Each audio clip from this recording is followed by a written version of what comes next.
Pipe దానిలో పెట్టి కొట్టరా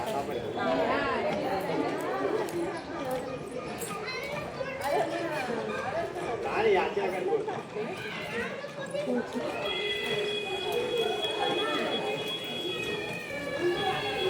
ఉంటా ఉంటా తీసుకు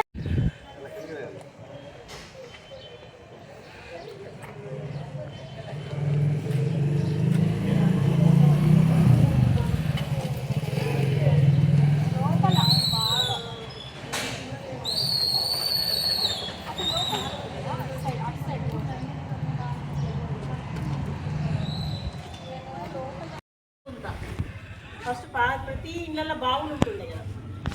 బావిలో వర్షం ద్వారానే మనకు నీరు ఊట వస్తుండే. వర్షాకాలం వచ్చిందంటే ఊట పెరుగుతుంది.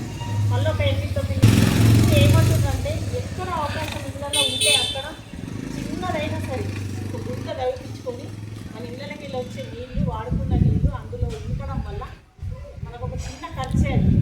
కానీ కరువు వచ్చినప్పుడు ఏం చేస్తాము? మున్సిపల్ ఫోన్ చేయండి, బండ్లు